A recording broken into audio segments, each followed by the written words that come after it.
Okay, so usual routine as we start off, rubbing your hands together and tapping over your face.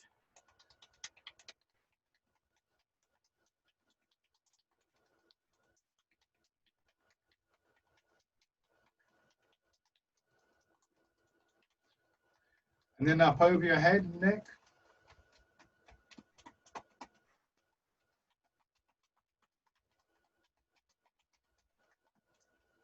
Down towards your shoulder.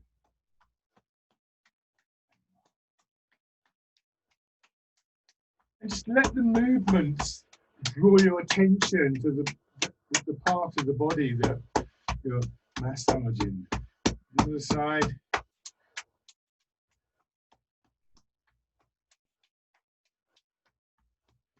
Then the upper part of the chest.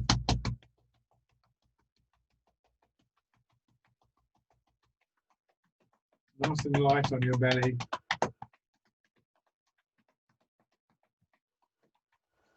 And finally,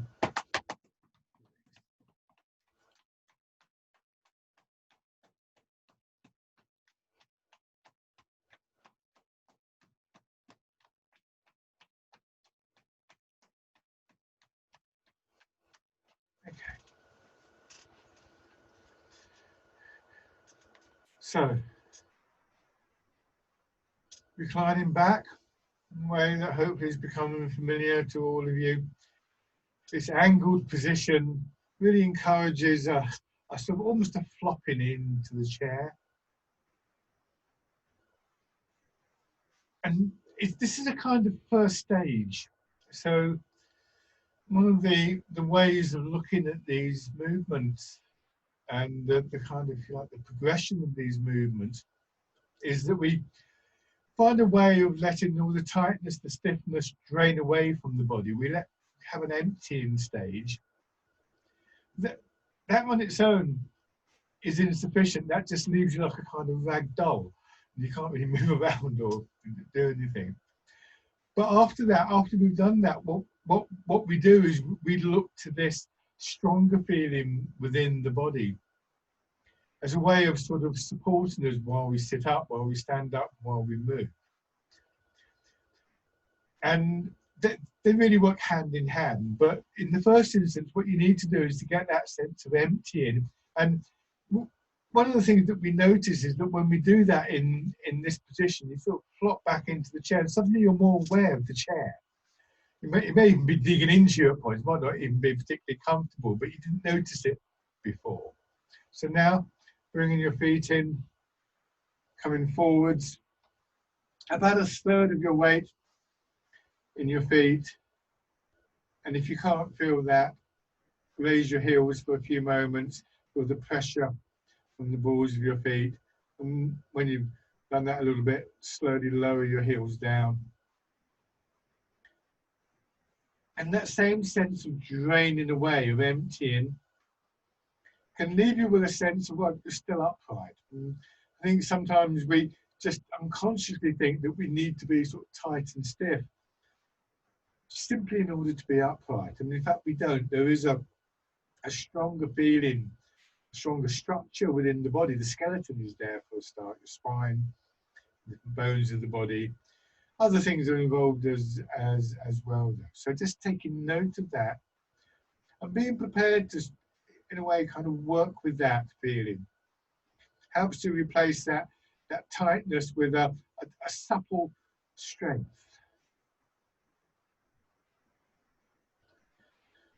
So then just slowly turning your head.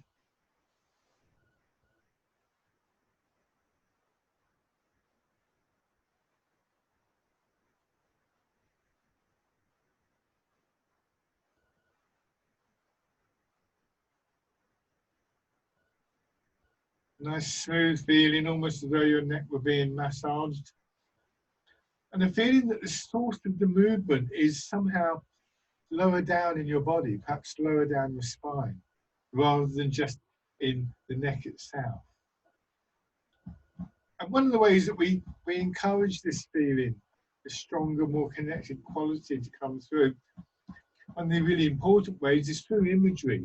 So rather than just idly turning your head from side to side, if you imagine, there's just a little bit of pressure there, stopping the movement. And our bodies respond to that automatically with a more connected movement. This is why we use the image of moving through water so much in Tai Chi. Hands in front of your shoulders. So there's that stronger feeling. There's also a more connected feeling.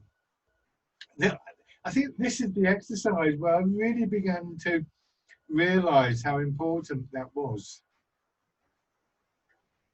Because I noticed doing this exercise, a very simple exercise, that I'm loosening my shoulders, but I'm using muscles of my chest and my upper back to move my arms, which takes the strain off the shoulders and allows them to move. Going forwards.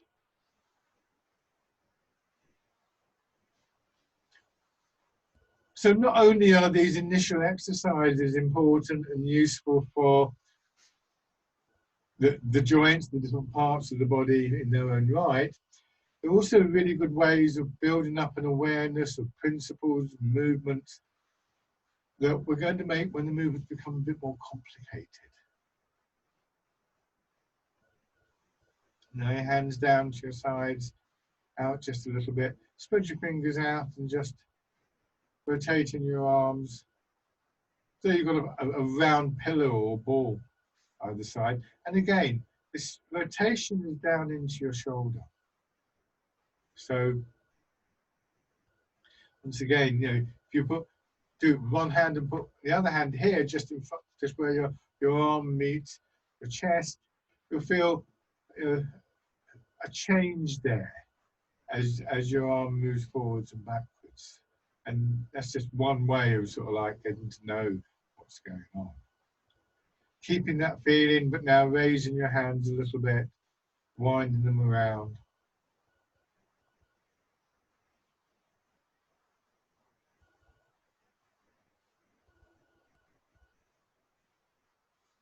And then back the other way. So we want to get to a point where that switch in the way that we move is one that's so familiar to us that it can happen at any time.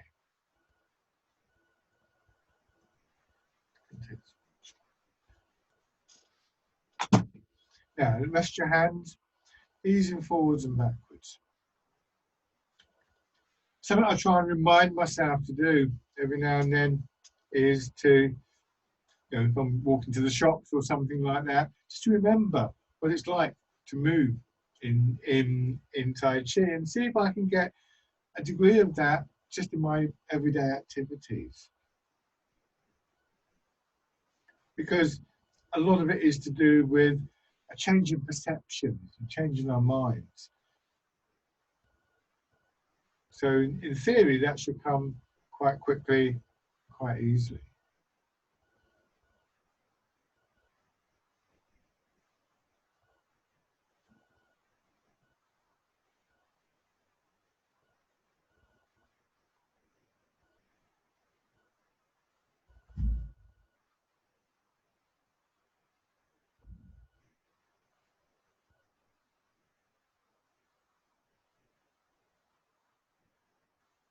And then you're going to turn in your hips, your body turns and your head can now go more towards one foot. We also, of course, sometimes when you're doing this particular exercise, it's good to focus on the sensation of your weight, it moving, that flowing quality, and whether, for instance, you're sort of straining, stiffening up against the movement in your back or your legs, and to see whether you can just encourage that same sort of opening, that same sort of letting go that we feel when we allow our weight to drop.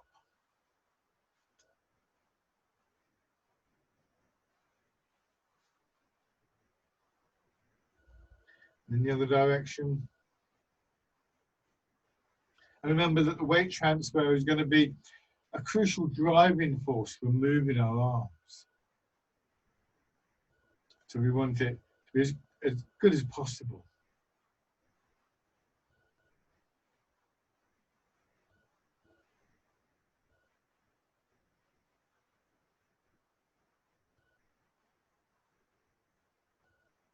And then still moving from the center of our body, another important element in Tai Chi, circling around. Now you can feel your weight moving from one foot to the other, back into your hip, across to the other hip. So we begin to understand something of the relationship between movement here in the center of the body and movement through the rest of your body, both down into your feet and legs and up towards your shoulders and your head.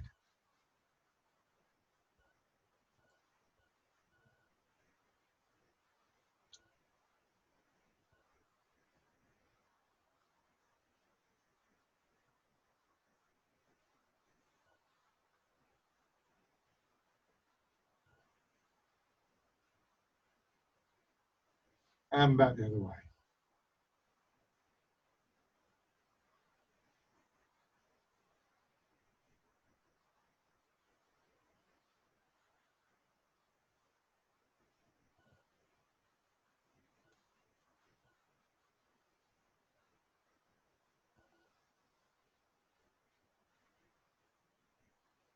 And come back. So all of those things, again, the sort of the letting go, the releasing of your weight downwards, moving from the center, the movement of your weight, that stronger feeling, that more connected feeling in the body. I think that we want to be there constantly in the background. If if this was music, then this would be the background rhythm. You wouldn't necessarily hear it very prominently, but you would notice its absence. Sometimes I say to people, have you ever had those moments when you're standing in the kitchen and suddenly you think, what was that? You heard a noise. And actually, it was the fridge turning off. You were so accustomed to the noise of the fridge, you didn't even notice it until it wasn't there anymore. So they become part of how we habitually move. And of course, that's when there's an important overspill from the actual Tai Chi sessions into our daily lives. And it's a slow process and an ongoing process, but an important one. So now when we come to the more complex exercises, we have a chance to practice that. Can we keep that background awareness, but also focus our attention on what's happening in arms and the different complexities of the movements? Starting with fisherman cast a net, as always, as perhaps one of the most simple of the exercises to practice. I suppose you could call it a kind of dual awareness. What we're aware of consciously and what we respond to subconsciously. And we do this as human beings all the time. If you're walking down the road and you stop to talk to a friend, you will also be aware of other people walking along the pavement and what's happening around you. You won't necessarily interfere with the conversation unless something dramatic happens, but nevertheless, you're still very much aware of it. So, as always in Tai Chi, we're applying, cultivating what is actually a very natural response for the body.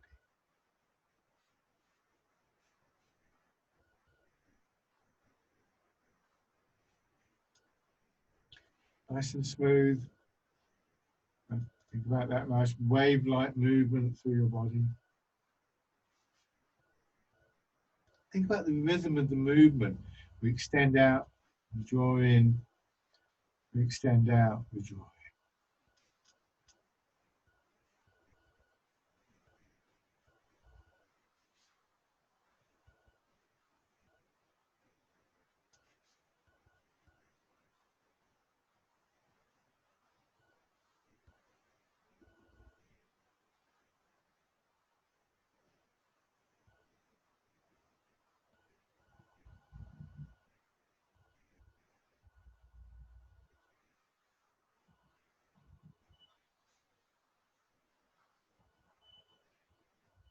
And then coming over.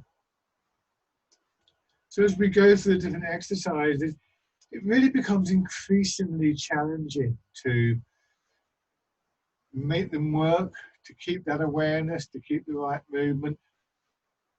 And again, that's a deliberate thing, really. Start off very simply to establish principles and then gradually learn to apply them.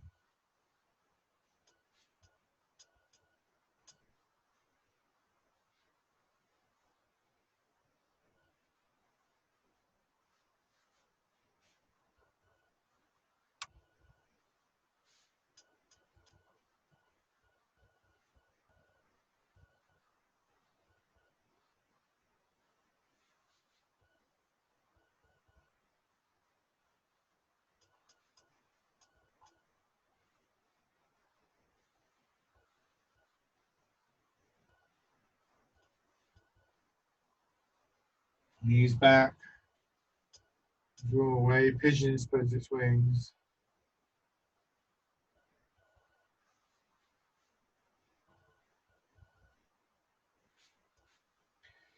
This first set of exercises that we're doing all involve a very distinctive transfer of your weight from your hips to your feet. A little bit later, when we come to the more vertical movements, once again, it's going to be a lot more subtle. The connection down from your hands into your feet, but it's going to be the same connection, but it's going to be harder to recognize.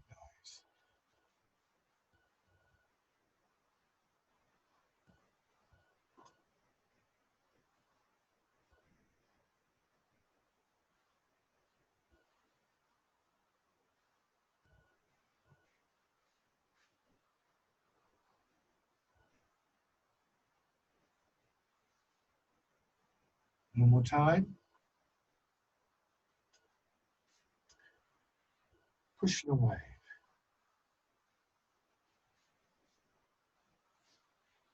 Another thing that's good to focus on with the movements, particularly the more familiar movements, is how that series of connections through the body becomes more and more subtle in your awareness.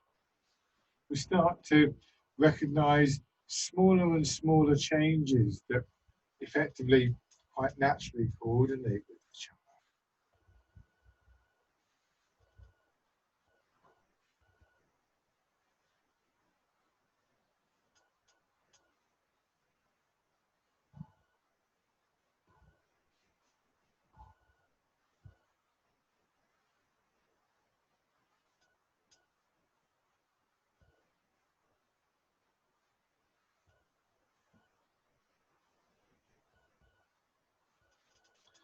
One more time.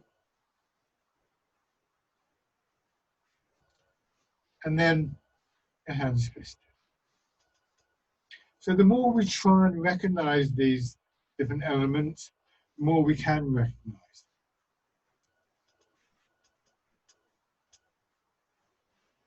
I remember many years ago being lucky enough to being given a guided tour of a local woodland by a guy called Oliver Rackham, who is a real expert on fungi.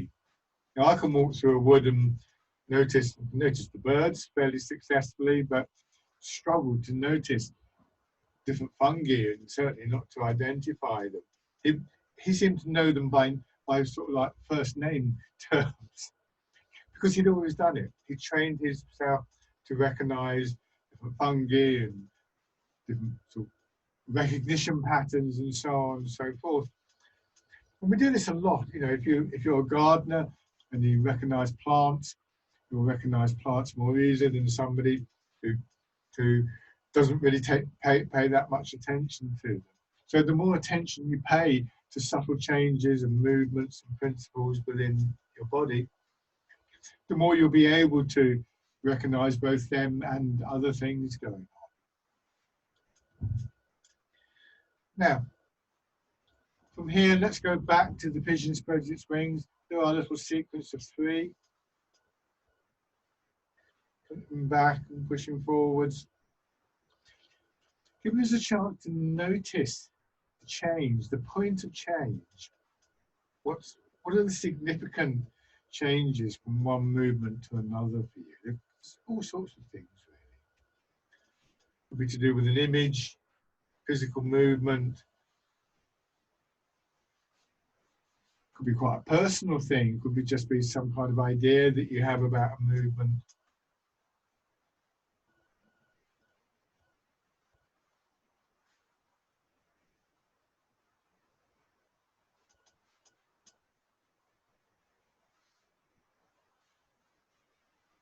And just look for a nice smooth transition from one movement to another. I have to excuse that, I'm afraid. It wants up my mobile phone.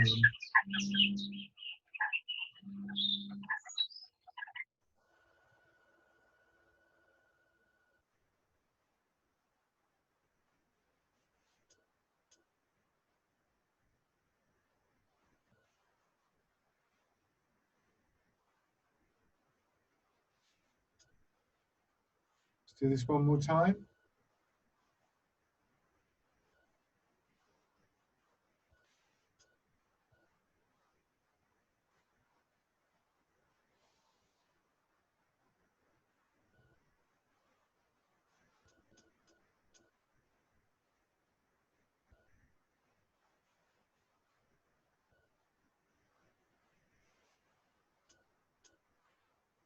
And then change your arms winding out.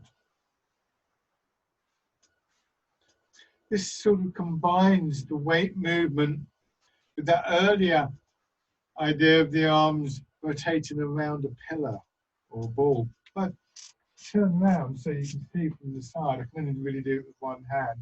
I turn out, I come back as like I'm pulling my arm back and it drops down. And you see how it winds around, and that just brings it back in front of my hip. So try not to do this, try not to get to here, and then sort of wrench your arm over, just let it find its way in.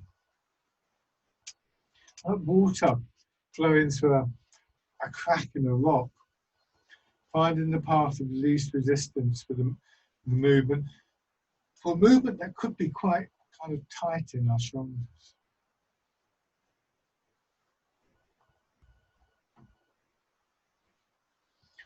So again, we're moving from hips to feet. There's a gentle push down for our feet when we go back, a gentle push down for our hips when we go forwards. But this time, when you come back, effectively what you want to try and do is push gently down through feet and hips at the same time and produce an upward movement. Your back lengthening, contracting.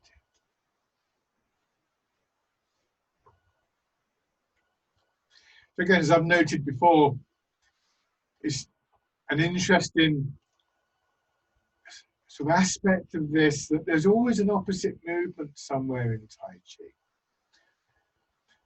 If we want to extend upwards, as we are a little bit in this exercise, there's a movement downwards through hips and feet to produce that movement and to ground the movement, in a way to limit the movement so that we don't overextend, so that our center of gravity doesn't suddenly rise up.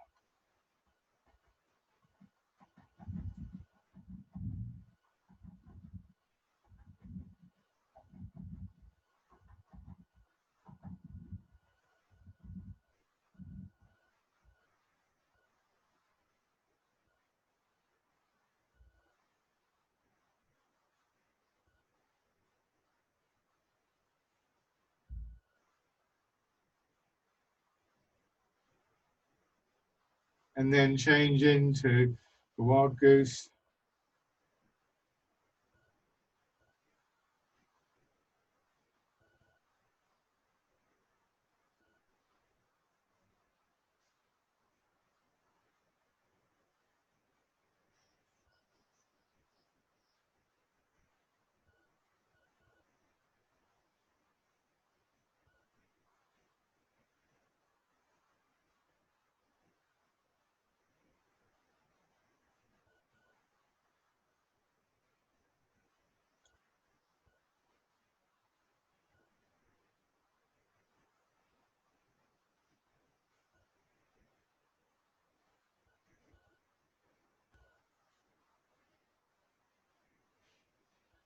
and parting the clouds. Just remind yourself, your weight moving a little bit, your feet and your hips engaged. Using the center of your body, just to send the arms forwards a little bit here. Feel the links, the connections up through your spine, through your back, to your shoulders and so on. Feel what's happening in your chest. And feel that not just as a mechanical connection, but as though your body were full of water. And so anything that happens, say in the soles of your feet, reverberates through the body. One more time.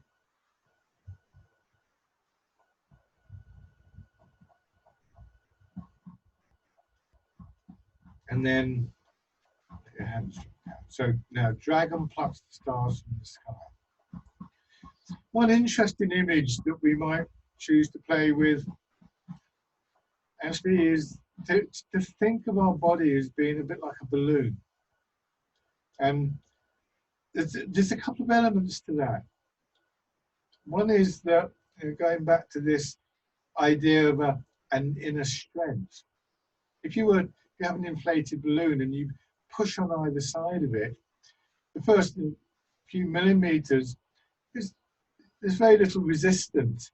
But the deeper you push in, the stronger that resistance comes. But it's never hard. It's never a tight resistance. There's always a suppleness to it. And we want that sort of quality in our body.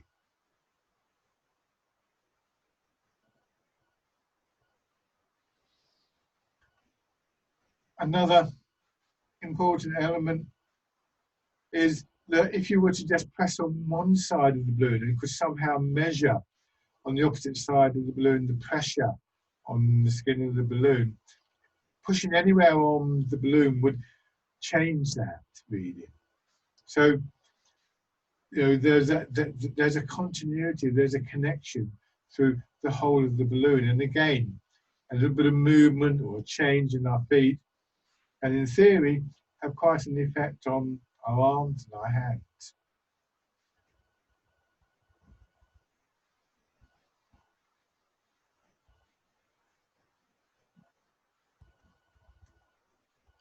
And then changing to both hands.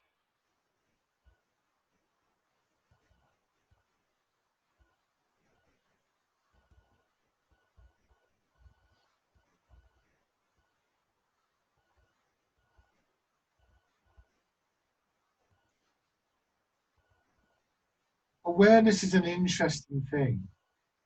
Awareness brings things out of the background and sort of amplifies them.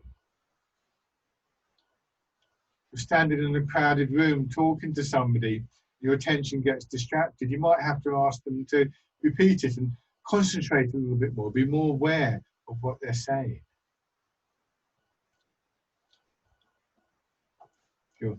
You're standing in a field and you're thinking, which way shall I go? And then somebody says, look, there's a path there. You go, oh yeah, didn't notice that before. But once you notice it, it's, oh, there's a path I can walk down. So again, mind and body and movement or energy really interacting with each other in various ways, enhancing each other's potential, shall we say.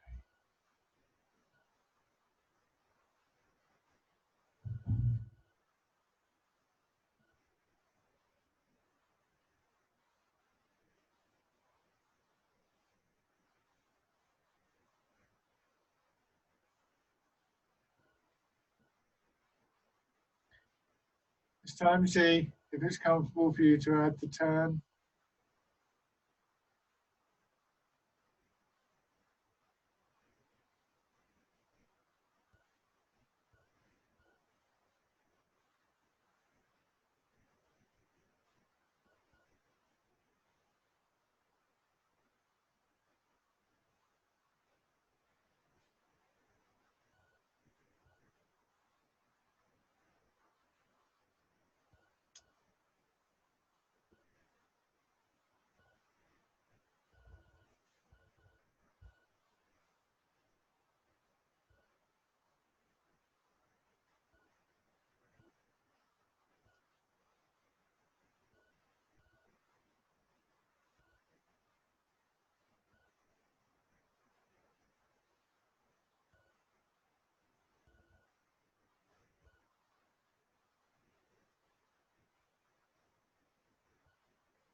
Let's do one more round.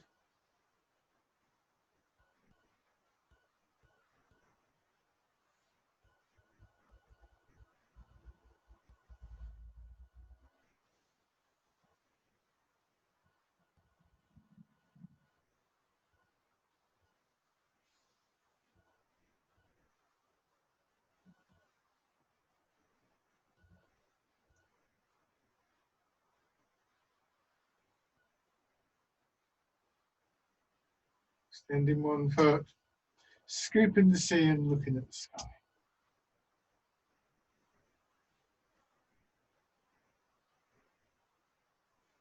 So let's go carefully with this one. It's a bit more expansive than some of the other movements that we do. It's a gentle stretch with the back of your leg, the lower part of your back. And always remember, I try and do these movements quite big so you can see what I'm doing. But that isn't to suggest that you have to do them to that extent. Feel what's going on in your body. Notice that point where what I described as a gentle stretch and extension changes its quality to something a little bit stiffer, a little bit tighter. It's the point at which there's a resistance building in your body to the movement. I mean, you want everything to work in harmony, not against each other.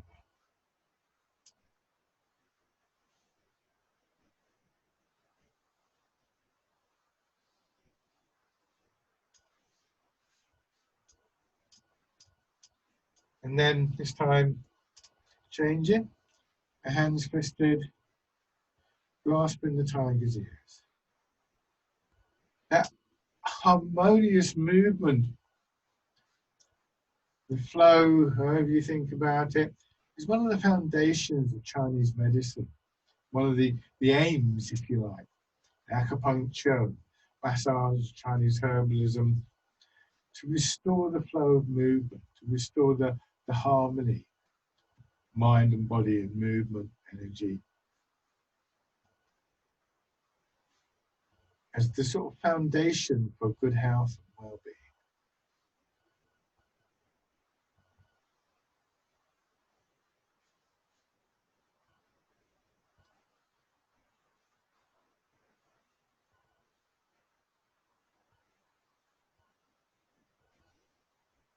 Switch over.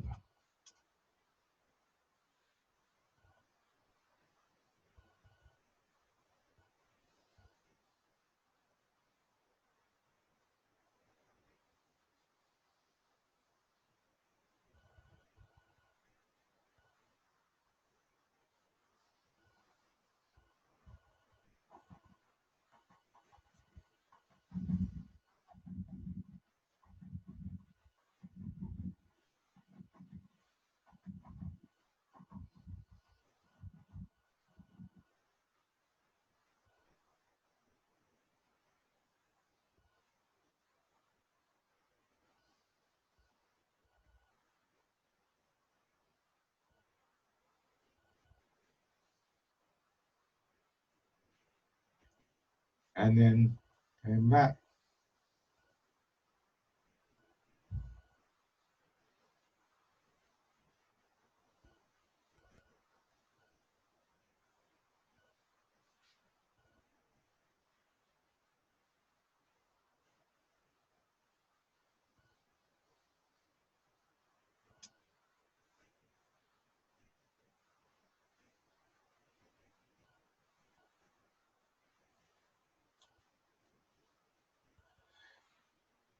One more time.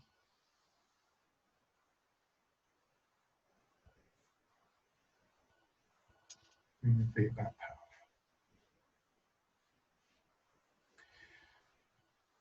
Just sit for a moment in this basic position, because all of those ideas are really encapsulated in a very simple form here. So we come back to touch base.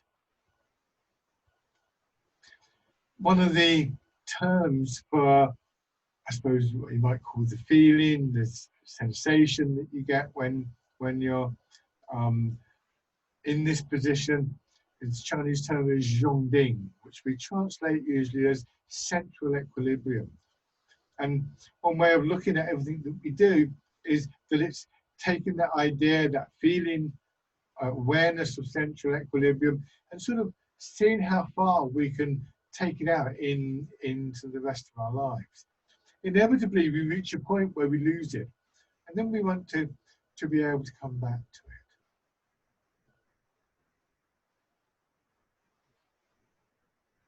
So now going forwards and backwards again,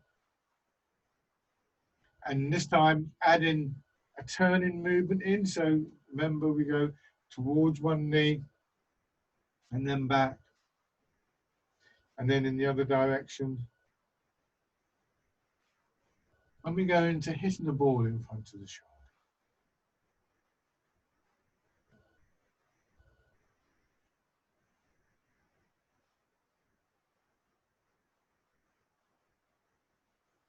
So it's quite challenging to retain those qualities. The more complex the movement, the more challenging it is. This is where your awareness of central equilibrium and how it feels to you, what it means to you, becomes really useful.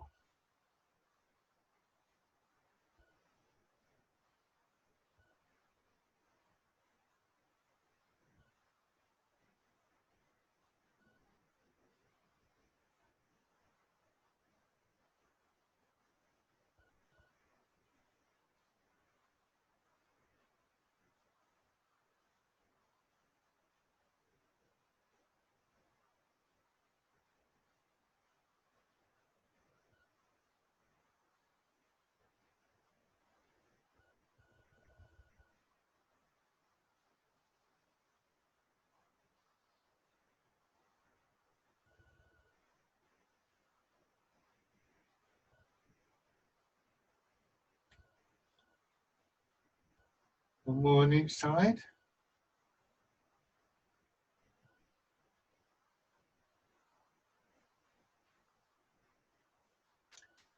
And then bring your hands parallel, holding the ball, circling the ball.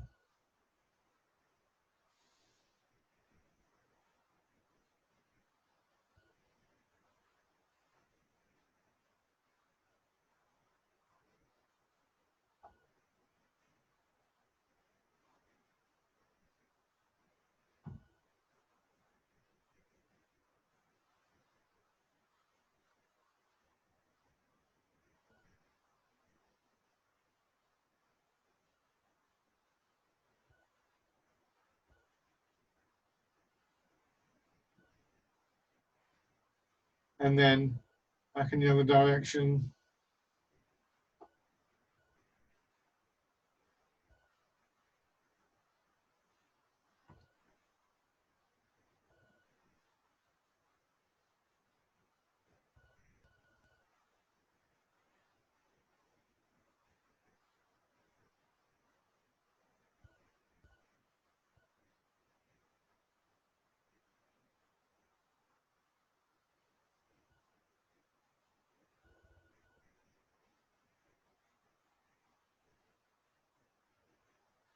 And rest.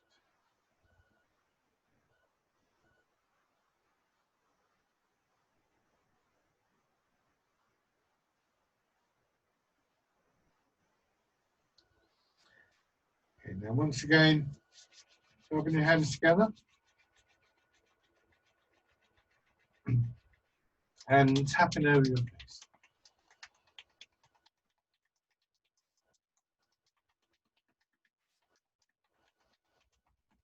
Over your head and neck.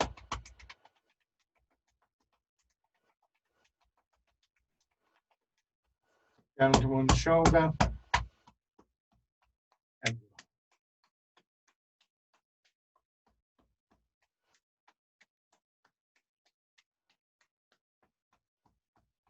the side.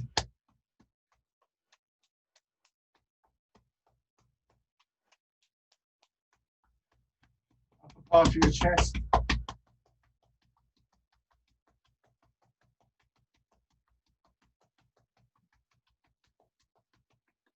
belly,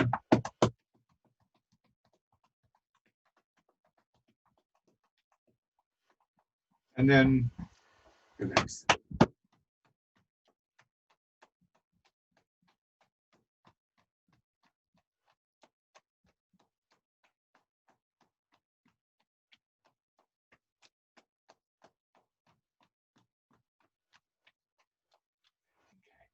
So you understand, stand. So as always, keep your chair with you as you need to or want to play around with. I'm just moving out of the way so I've got a bit of room. So Zhongding, central equilibrium. Arguably one of the most important elements, principles in Tai Chi, looking for this sense of harmony, of balance, of equilibrium, and I mean, there's any number of words and terms that we can use to cover it. But we don't want, I don't want to give the impression that we're somehow supposed to sort of keep it all the time, because life isn't like that. Remember, Tai Chi is a very practical art. So we move away from it. If we have to move away from it, we can't, if you could lock yourself away in a room and not have to do anything and so on and so forth, you might have a life that was completely without disruption. I'm not sure how interesting it would be or how practical it would be. But most of us have lives, we have families and jobs and concerns and ups and downs and so on and so forth. So the question isn't, can we maintain central equilibrium all the time? We shouldn't fight to maintain it, but rather, a bit like riding a bike. If you ride a bike, you don't ride in a perfectly straight line, upright all the time. You move around a bit, but you come back. You move around a bit and come back. And so, this exercise where we just rock the weight forwards and backwards gently is really an exercise as much as anything else in finding central equilibrium and seeing how far we can move away from it. I sometimes think it's like a boat that's moored to a buoy in the sea. But another way of thinking of it, excuse the pole. So it's like if you can imagine the pole behind me. I'm not going to try and hold it, but if I do this exercise, what happens is I go forward, and you can see I'm moving away from the pole, but it's still there, and it's still in my mind. And at a certain point, I come back to it, and then it's there. And at a certain point, I come back to it, like a boat moored to a buoy. It will drift away, but it will come back. So that's useful to think about. The central equilibrium isn't something that we're looking for in a static sense, but rather something that we can come back to and touch base. And so one of the great skills, one of the great tools that Tai Chi offers us is this, you can come back. My first teacher, Bronwyn Hipkin, used to say to us frequently about this slightly grounded posture where you begin to let your hips sink. She'd say, you'll find yourself standing like this in the supermarket queue. I remember standing there thinking, my legs shaking, I just can't see why I would do that to myself. Until one day, there I was, long queue at the supermarket, machines are breaking down and so on and so forth. Everybody's getting a bit stressed. And I just did this. I just sank down a bit, not into a deep posture or anything like that, but it was as much the mental process of thinking, I don't need this stress. If I really don't want to be here, I'll put the basket down, I'll walk out. Nobody's forcing me to stay here. But what I don't need is to accumulate everybody else's stress and to let that build on. Just that sense of coming back. So she was right, I did find myself. So sinking down, finding your root, and then pushing up, feeling your body extend out after that. Once again, in the chair when we did this, we were aware of our feet and our hips, pushing down. Here it's obviously the feet, but you may also feel, and after a while, I would want you to feel that even as you go up, your hips are being pulled down. there's still the pull of gravity there. Not enough to make you strain and stiffen up, but again, enough to make it a little bit of effort to push up. So you never lose that connection with the root, like the boat tethered to the buoy.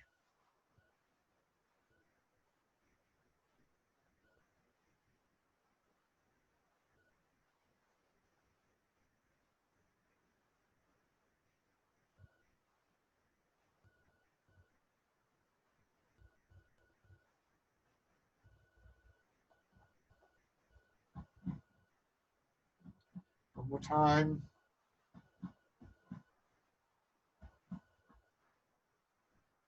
And then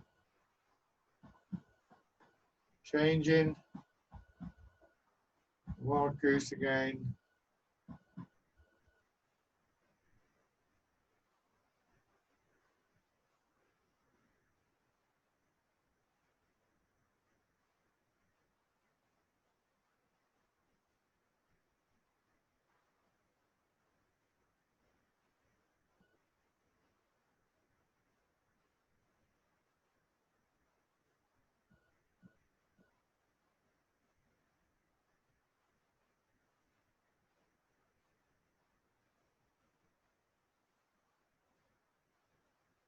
And part in the clouds.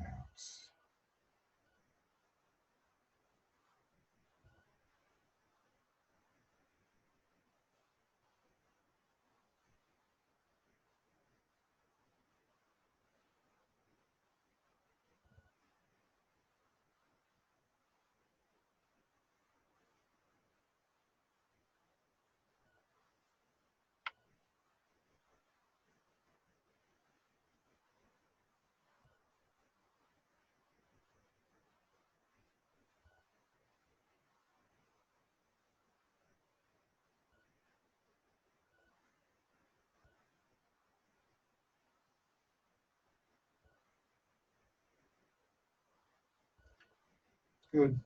And 1 foot forwards. And now just gently transferring your weight, taking time just to pause for a moment with your weight in each leg so that you just take a moment to establish once again that idea of central equilibrium. Remember, this isn't a race. And so thinking in those terms actually encourages you to just slow down a little bit, to not rush from one thing to another. And so there's a real benefit to the mind as well as to the body in recognizing this central equilibrium. In the supermarket, it was as much the, no, I'm not going to get caught up in this frantic energy as it was any kind of physical thing. When I found myself settling, that little bit of space in our mind as well as in our body. And this is where, of course, Tai Chi is an effective meditation, because the things that we focus our attention on, the things that we learn to focus our attention on, are always with us. Our body, gravity, the ground beneath our feet. At least we hope they're always with us, don't we?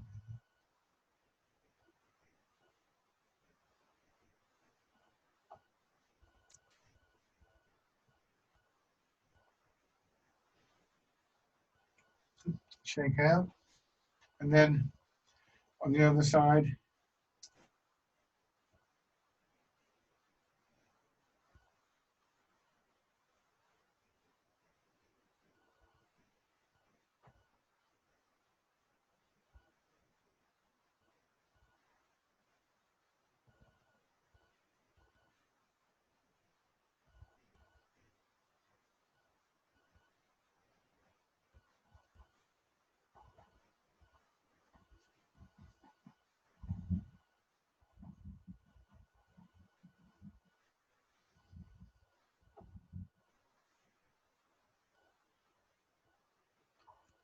and shake out.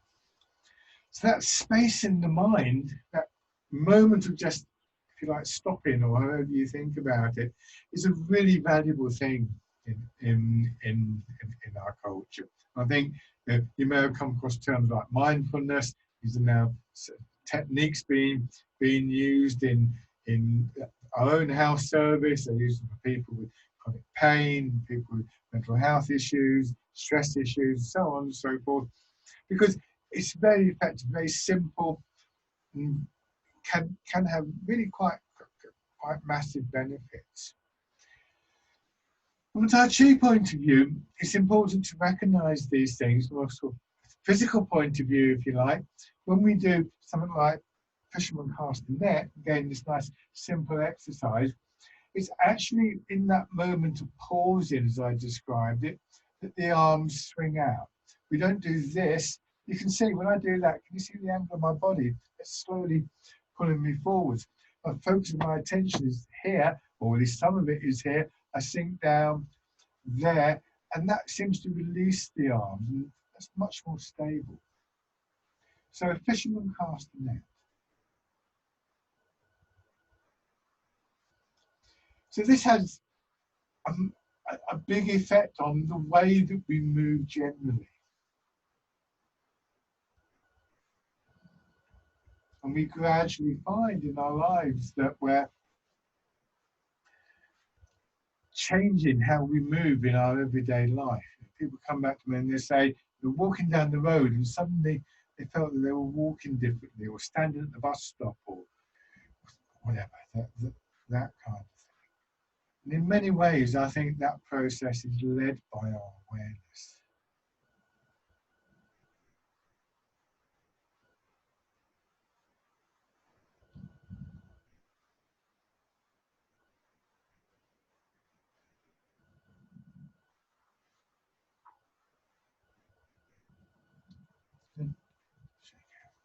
So then on the other side, starting in your back foot, easing forwards.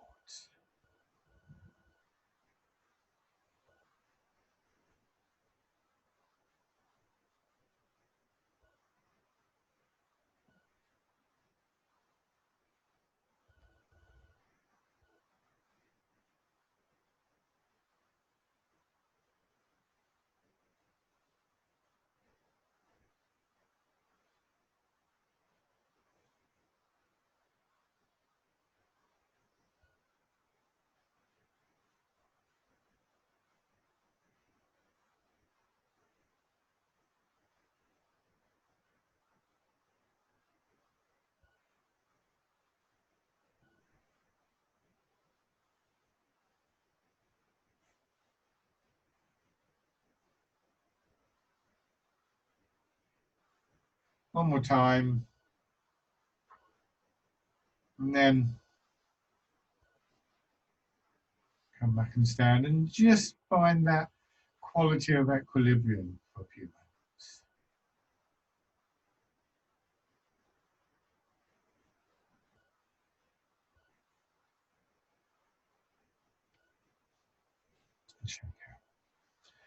Go back to your chair.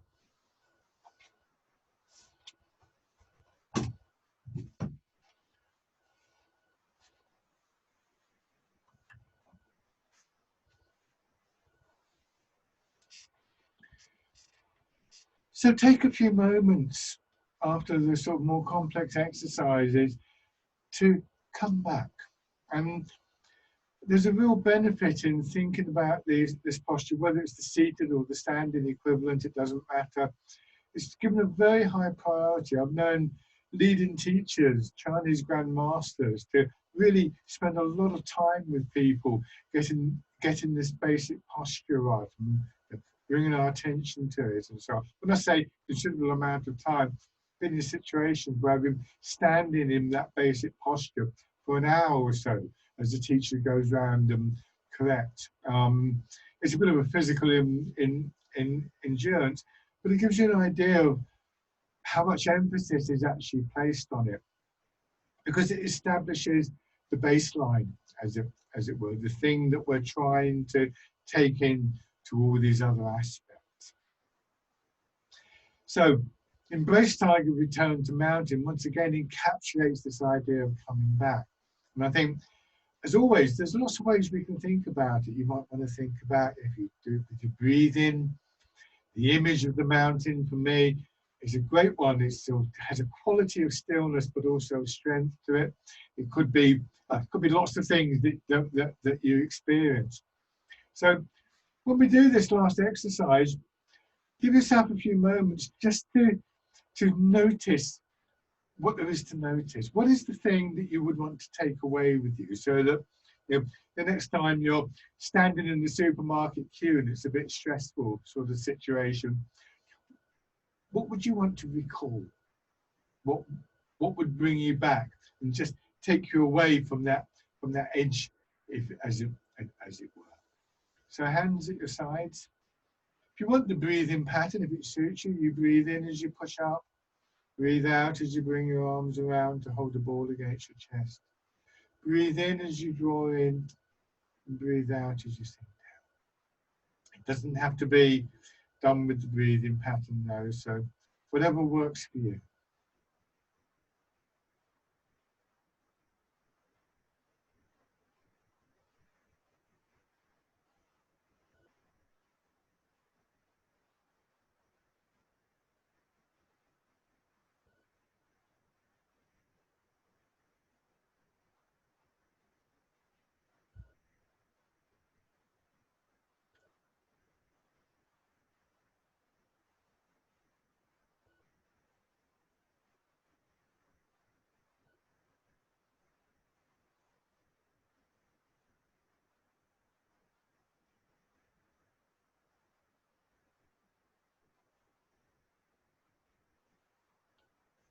One more round.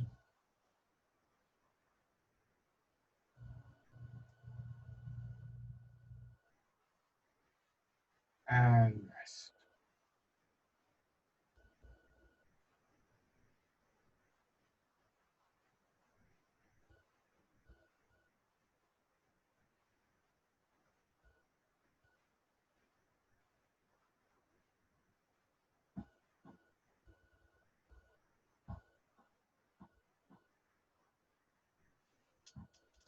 Lovely. Thank you very much, everybody. I enjoyed that. I hope you did too. If does anybody have any questions, you need to unmute yourself if you do. I can't do it for you.